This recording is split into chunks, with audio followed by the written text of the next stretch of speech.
So we had our first scare with Cooper. Definitely having to work to breathe.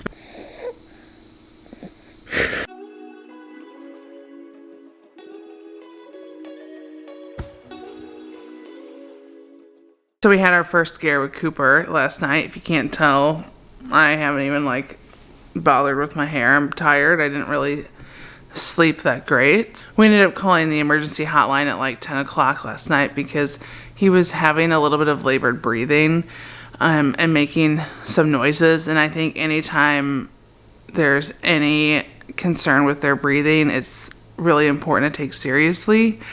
So he was making these noises that I don't even know how to describe them, but they were like, at first they were more like a gasp. Like he didn't seem like he was in distress, but he was just making these noises, and there was like a randomly. I don't know. I can't reenact the noise. I actually have a recording of it, so I'll just play it.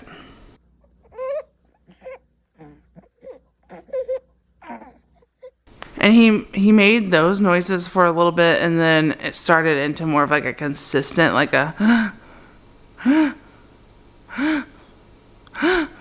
kind of like that. I'll play that noise too because I recorded it.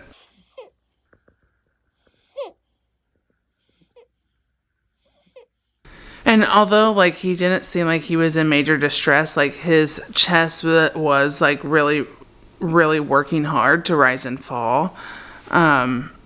He doesn't have a fever. He isn't congested. He's not coughing. He doesn't have any signs of like RSV or croup or anything like that. So it kind of just has me a little bit concerned that it could be something else.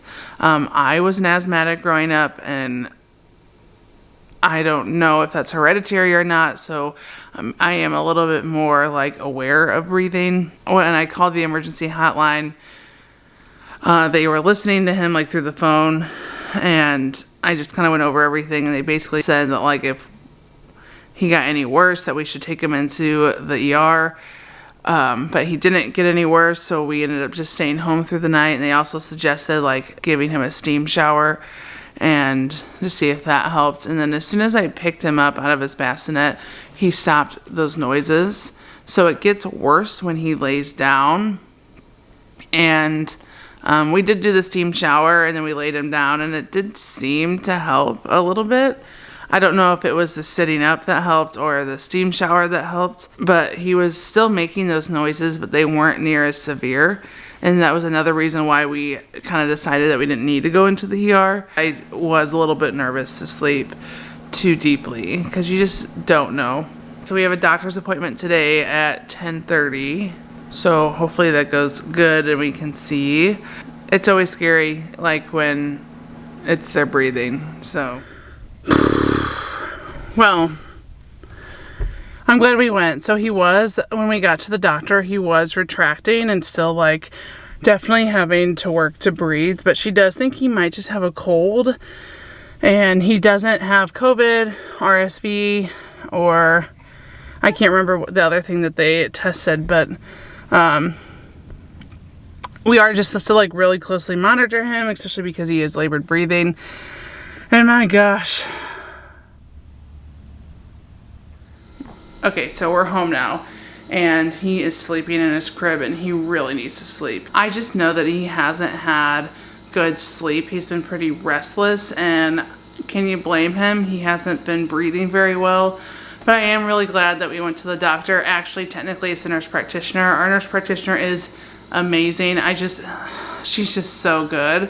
But basically what we're supposed to do is we're supposed to just run the humidifier, which I'm going to get that set up here in just a second, and then do the saline spray and clear out with the bulb, and then do some chest rub on his chest and then a little bit on his foot.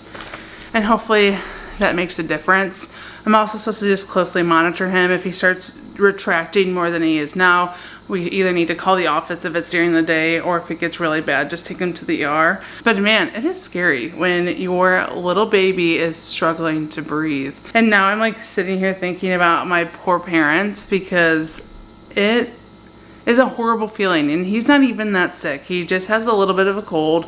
And yes, he's struggling breathing, and that's scary, but it's not like near what I put my parents through.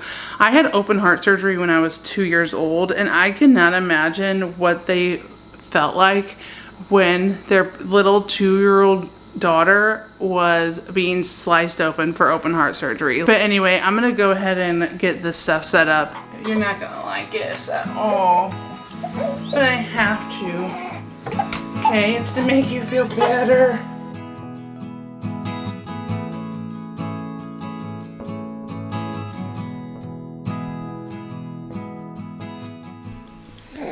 So he lasted all of 4 minutes in the crib, which I can't blame him because it does get worse when he sleeps, when he's like laying flat. And if you're not breathing right, like you're not going to sleep right. And I know that this guy's really tired. I know he needs to sleep. So I have him kind of propped up at an angle right now. He's like on the armrest of the couch. And hopefully this is a better position for him and he can actually sleep.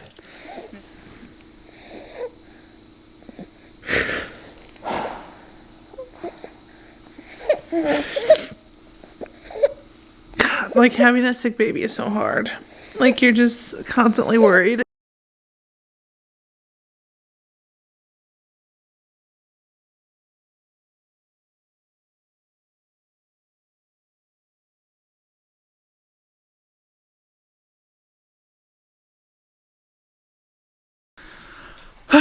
So it's been a day, a very long day. So it's quite a bit later.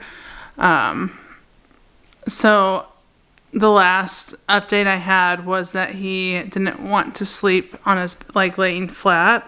His nap didn't last very long. So then I took him into the living room, and then he was kind of like sleeping, like with his head like on the arm of the couch at an angle. And he actually fell asleep that way instead of when he was laying flat on his back, he wouldn't sleep. He started having some big retractions with his breathing and then was making more wheezing noises. And so I ended up calling his doctor's office again to let them know that it had gotten worse since I was in the office that morning and they could hear his breathing sounds. And so they told me that I needed to hang up and call 911. And so that's what I did. And I was fine up until that moment. Like I just was calling because it got worse. And I was like, well, maybe they want to see him again so then they could see what was happening. But when she told me to call 911, I like panicked. So I did that. And by the time they got here, his breathing had improved a little bit because it took, I don't know, like 5 to 10 minutes. I really wasn't watching the time, honestly. The police got here sooner than the ambulance did, but they weren't that far behind. When the ambulance got here, he was doing a lot better than what he was. He wasn't having as big of retractions as he was like when I first called the doctor, but he still was slightly, and it was still like obvious that he was struggling respiratorily. On the way to the hospital, they gave him some albuterol, and that really seemed to make a big difference. And then by the time we got to the hospital, he was pretty much fine. I mean, he was crabby, but he was fine. When we were in the ER, they didn't really get to see what was happening. I had some sounds recorded, so they were able to hear that. At this point, they're thinking it's just a virus. I mean, they don't really know. There's no real way to know other than time, pretty much. And we're supposed to just continue to do the same thing. So we didn't really like gain anything else by going to the hospital other than he did have a lot of improvement with that breathing treatment. Basically, he just has a virus, and that virus is in his lungs first. That's why, or at least that's what they're thinking, is that the virus is appearing in his lungs first. That's why he's not coughing. That's why he's not very snotty. Okay, so it's the next day, and Cooper had a pretty good night. He had some wheezing, but it really wasn't anything alarming. Nothing compared to what was happening the day before. There was no retracting or anything like that. And he's had a pretty good day so far, too. So that's relieving. It's pretty scary when your little baby can't breathe. What a wild ride. I'm glad it wasn't worse. I am so grateful that he's doing much better today. I just want to thank you for joining us on all of our adventures. We're really trying to show you what our life is really like as becoming parents, and it's not all fun and games all the time. Like, sometimes there's moments that are really challenging, and we love to have fun, and we love to be silly, and we love to be goofy, but life isn't always that way, and we want to show those sides of our life too. So anyway, thank you so much for joining. Hopefully our next adventure is a little bit more fun and exciting, and we'll see you next time. Bye.